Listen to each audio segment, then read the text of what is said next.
Hi everybody. Today I am with my beautiful son, Kai Shanti.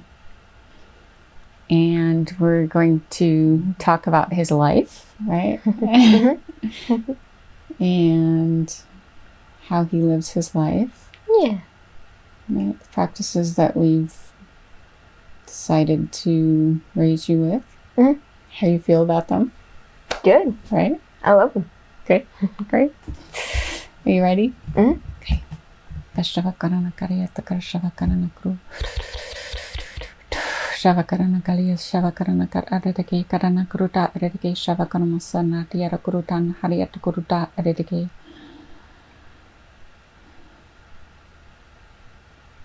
When you were littler, you're 12 now. Mm-hmm. When you were littler, how did you feel about the life you're living? When you first realized that we're living different than other kids, maybe when you went to school for 1 year in kindergarten, how did you feel? Like, honestly, how did you feel when you realized, like, oh, we're really kind of different than other people? We're vegan. Mm-hmm. And then you became unschooled, right? So you don't, not only do you not go to school, but you don't have a curriculum at home either. You pretty much do what you want. Yeah.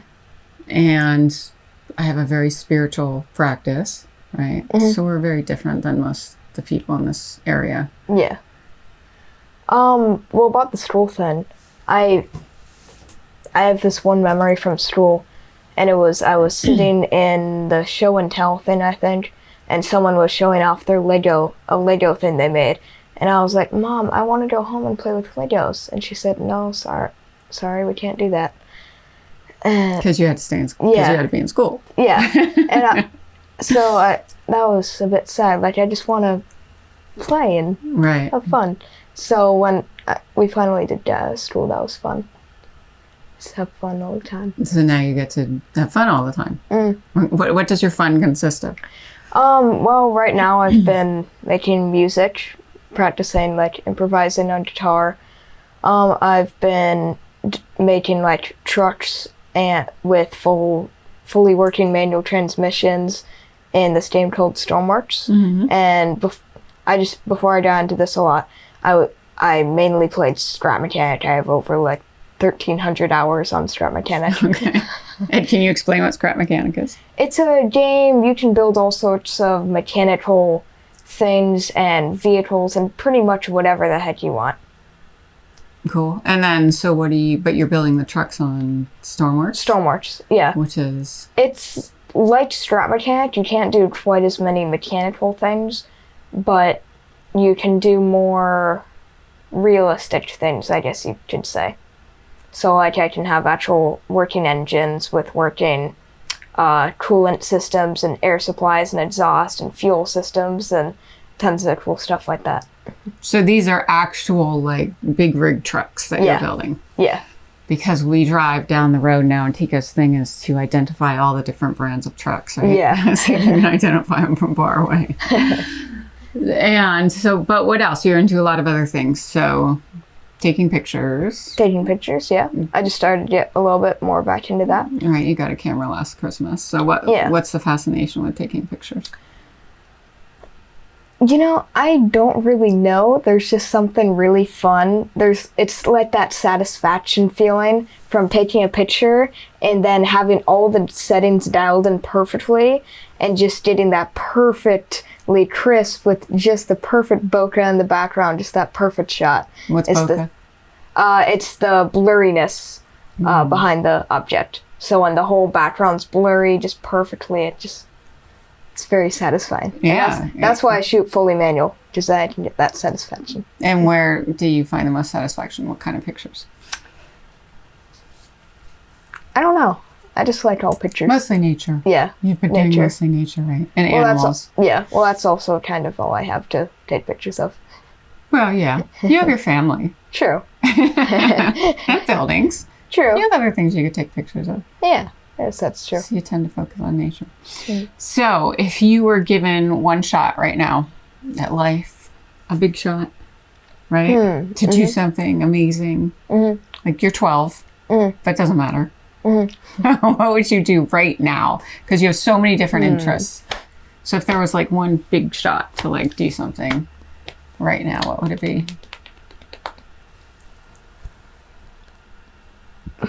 I don't know. You don't know? I've always kind of wanted to own a manufacturing business. Okay. Just all sorts of different stuff. What would you manufacture? Tons of things. Okay. Well, like I said, trucks and big rigs with transmissions and stuff, everything made by me, the engines, and it would have like air-powered engines. And, So you like this, so you've been into this for a while, the concept of air power, energy, resourcing, right? Free energy. Yeah. Since like pretty small, you've been into that. You want to talk about that a little bit? Sure.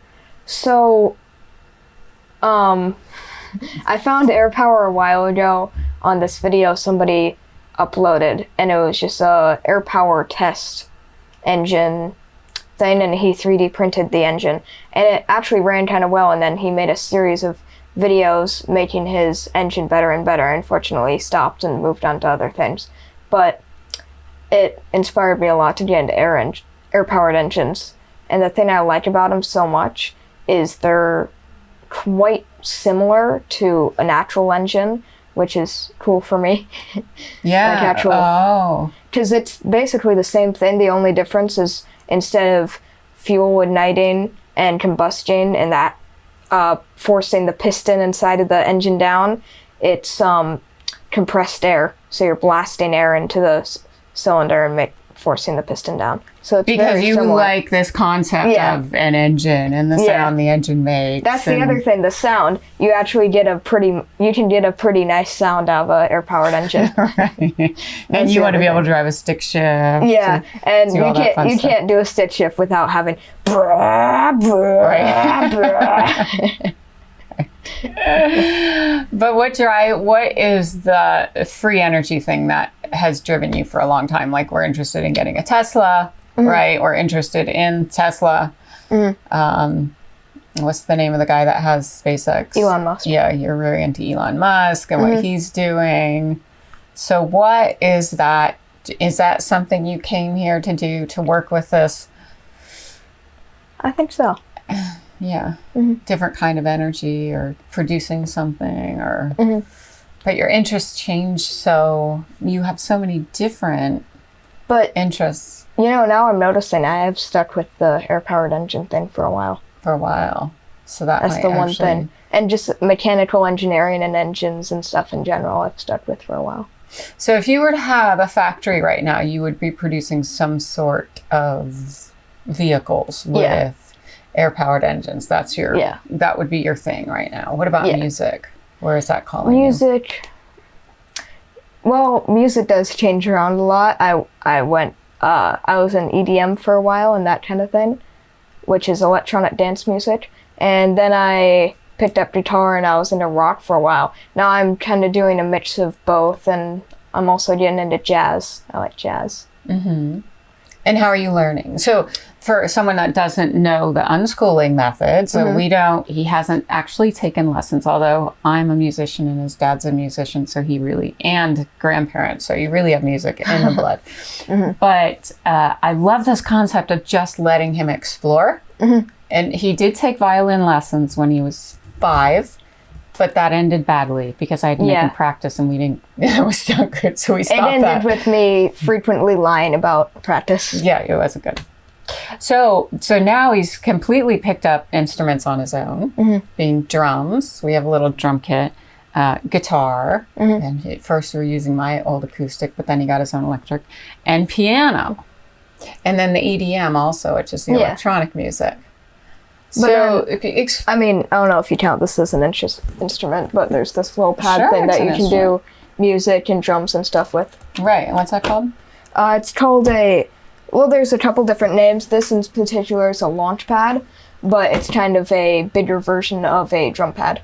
And a drum pad just has a bunch of drum buttons, and you can drum around on it. I use it for multiple things. Right. So, from this concept of unschooling, explain how you just explored music and you're learning music.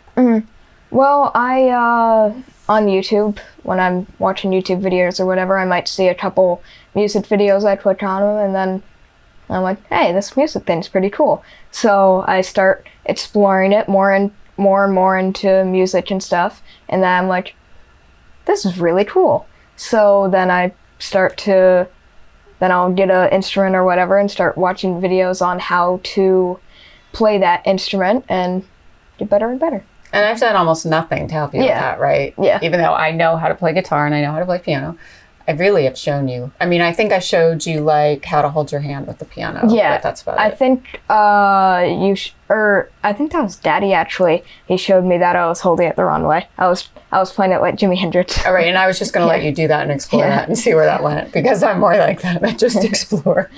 See what happens, explore. Daddy's a little more hands-on. Yeah. And he's taught you some drum. Yeah, drums. Because he's a drummer, so he's taught him some drum. Mm-hmm. Yeah, they teach me some basic beats. I think the best thing he showed me was how to do like a proper fill and just stay in time and stuff. That was pretty cool. Mm-hmm. So if you were talking to people, because often we meet people and they say, oh, you're homeschooled, and we say, no, we're unschooling.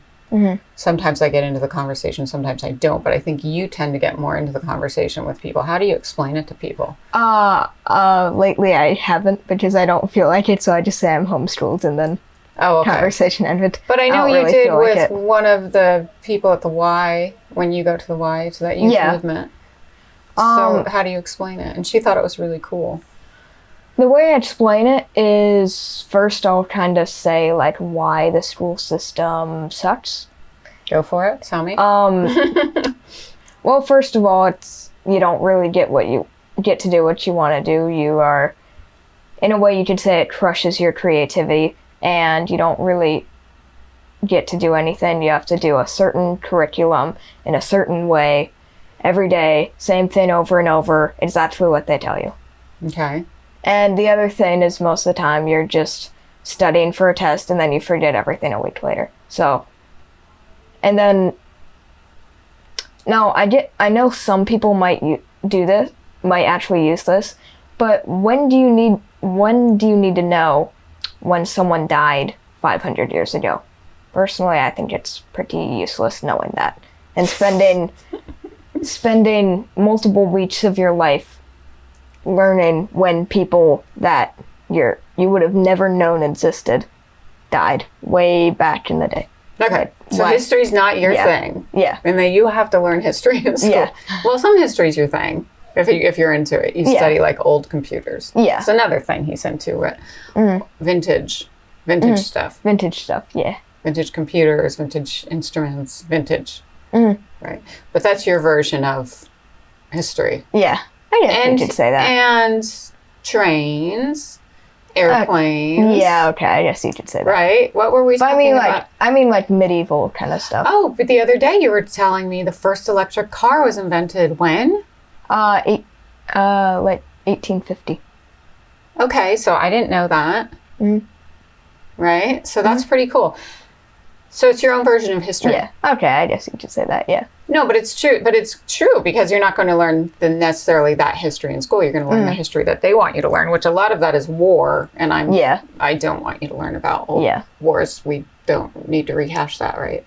I do occasionally learn about some of the planes and ships they used. In the wars, yeah.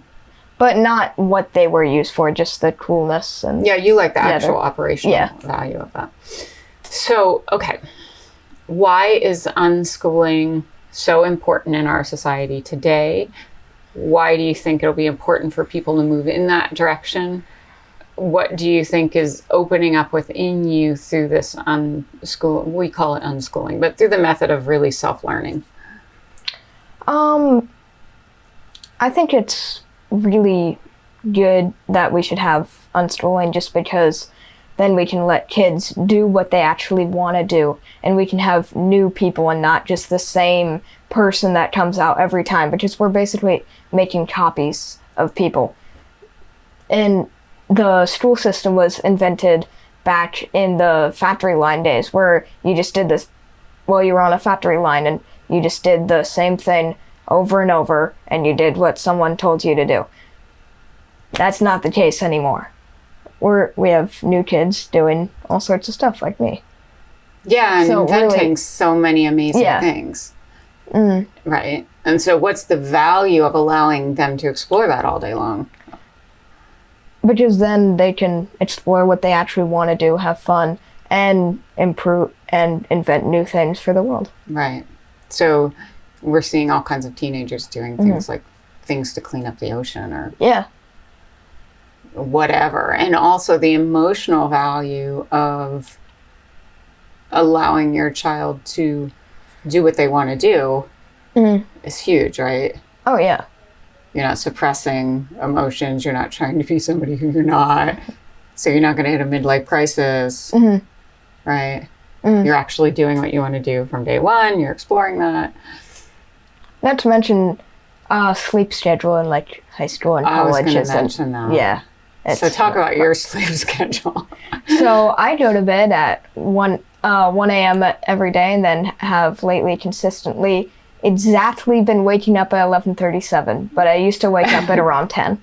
Yeah, we have to explore that number 11:30. Yeah. We've been exploring the number 11:37, but yeah. If you're in school, you're up at what, 7? Yeah. Or which is earlier.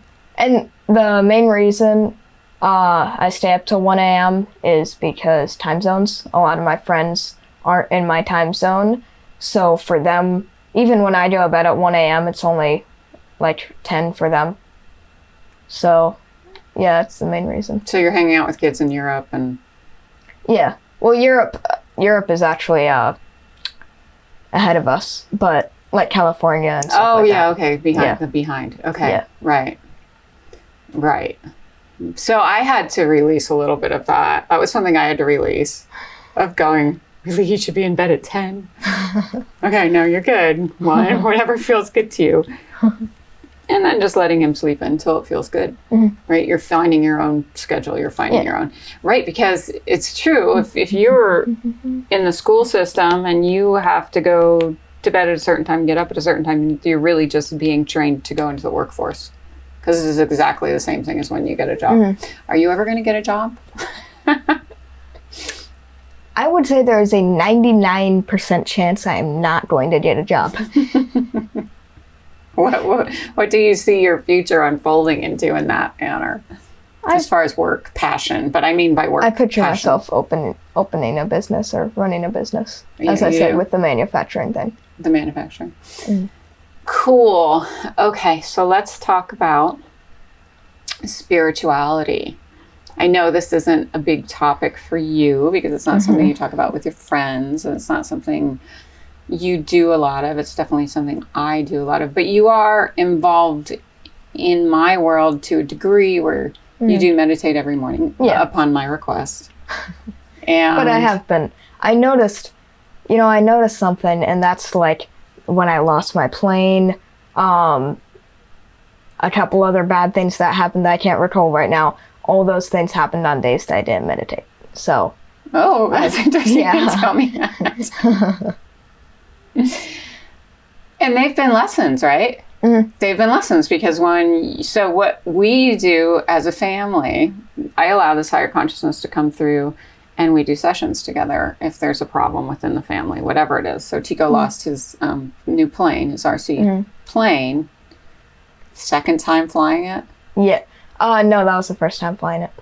Well, we flew it out yeah, right. Second time flying it. And it was very, very upsetting, right? So I said, no, this is good. This is fine. Everything that happens for a reason. So when it got right down to it, and we got into a session, right? We get in the heart space and we really feel what we're feeling, right? And to get into the truth of it. That wasn't really the plane you wanted. Yeah. You really wanted a nicer plane, right? So we envisioned a nicer plane. And then what happened? And then a guy said, oh, I have an old plane laying around. And then he gave it to us. He gave it to you for free. Yeah. And it's this awesome big plane, right? Yeah. So that's what we try to do. And it flies great. It flies awesome. I've flown it a couple times and it flies awesome. Right. Very smooth. Yeah.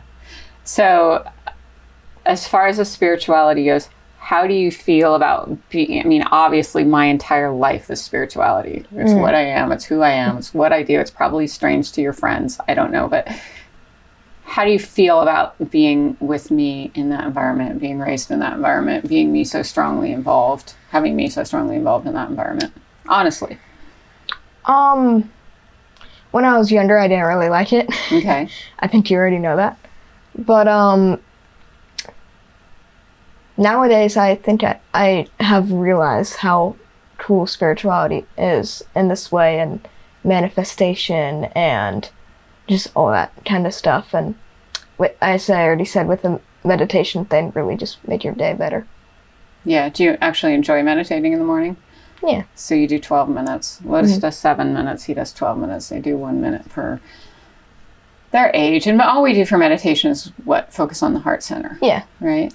Sometimes, a lot of the time I'll envision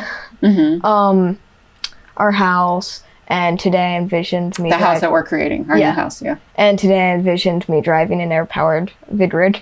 Cool. Sounds good. So a lot of your time is spent envisioning. Yeah. So for me, meditation is a really important aspect of our lives. And I know for you too, it's not at this point. I'm just hoping to develop a habit so that when you are on your own, because now when you have a problem, if you hurt yourself, what do? I come to you. Yeah. We don't really use, unless it's really important. I mean, unless it's like a broken bone, we don't go to the hospital. Yeah. We haven't had a broken bone, knock on wood. But Tico's so available for healing that we really will do a session before we go to bed with anything, and he'll wake up better, right? No matter what it is, whether it's a physical thing or sickness or whatever, pretty much we can do a session. And or emotional stuff too. You've had some issues with friends, questions with friends, right? So to me, that's invaluable. It's like when you guys were babies, I couldn't imagine not nursing. I would look at these mothers who didn't nurse and be like, oh my gosh, how do they raise a kid without nursing? Because everything up until you were 4 years old, no matter what happened, I picked you up and nursed you. And I'm the same way with the sessions. I'm like, I don't know what I would do without the sessions. Yeah. If I didn't have a way to work with you guys. So I can tell you're getting tired. So let me see if there's anything else I want to ask. Oh, the vegan thing. Got to ask about the vegan thing. Yes. Tell me so I would like to hear your view on the vegan thing, because I've had people say to me, well, yes, of course, you don't let them eat meat, so they're not going to want to eat meat, whatever. I want, purely from your perspective, without me having anything to do with it, I want to hear how you feel about being vegan and what veganism means to you and how that's opened up your world. Personally, meat is very gross to me. Okay. And then I started to realize just how cruel it really is, and that just made it even more like, no, I don't want to touch flesh. No, thank you. Eat it? No. No, thank you. No.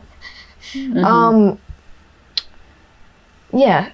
But also, I mean, I think it's much more healthy. Okay. What about your friends that eat meat? Or does it make you feel different? Does it make you feel weird? What's that feeling? I've gotten to a point where I can kind of be on both sides in a way. What's that mean?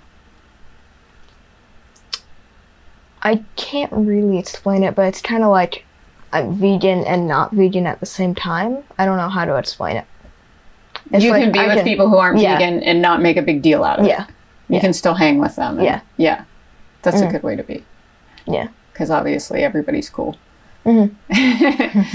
So does that affect you in any of your relationships? I don't think so. And so if you were talking to other kids about that feeling you have for animals, what would you say? I just think it's cruel. I don't know what I would say specifically. Yeah, I don't know what I would say specifically, actually. But it is very cool what they do. Watch any of Earthling Ed's videos. He's very good. Well, how do you feel about animals? I think they deserve more in life, honestly. Than what? Than how they're being treated right now, trapped in cages for a set amount of time before they're slaughtered. I think they deserve a lot more than that. Okay. So what would you change in the system if you had a chance to just make anything different? Personally, I don't think we can really do that right now because I think it should be a gradual change. Okay. As again, our Flynn Ed says, it's not going to be a huge thing. It's going to be a gradual change, and slowly less and less animals are being bred until eventually no more animals are being bred, and then they'll just kind of go back to their natural thing. Oh, okay. And so does that feel right to you? Yeah. So do you feel at any point that this vegan thing has been forced upon you, something that you don't want to do? I think when I was younger a little bit, when I found out that we were different and that there were more foods, especially with like the M&M thing. I remember well, that's that. not vegan. That's just more health. Yeah. Yeah. It is milk though. Oh, milk chocolate. Yeah. That's true. Yeah. Yeah, but now that I really realize what it actually is, I am very grateful for being vegan. You're grateful for being vegan. Okay. So, my love, is there anything else you would like to add? We're just kind of sharing who you are, what you're about, what you're doing. I don't know. No, you're good. Yeah, I like planes. You like planes, but yeah. You really switched in your interest because for a while you were really into programming, right? And what are those things called that we got you, those little toys? Snap circuits. It's Snap Circuits, yeah, but what's that called? Just making circuits. Okay. Making, circuits, I guess. We went to somebody's house who was creating a free energy device. And we were going to show Tika the motor mechanism and all that. And you saw that little circuit board. You were little. But you saw that circuit board and you were like, what's that? Like, you wouldn't take your eyes off. You just wanted to know about that circuit board. Yeah. I still find circuit boards very fascinating. It's cool. Okay. How you can very compactly fit so much circuitry and stuff onto a little board. It's very cool. Awesome. All right. Thank you for doing Mommy the favor. I'm doing an interview because I wanted to share you because I think you're so amazing. I love you. Yeah, I love you. Jai Ma, thank you. We'll be back with more interviews once a month.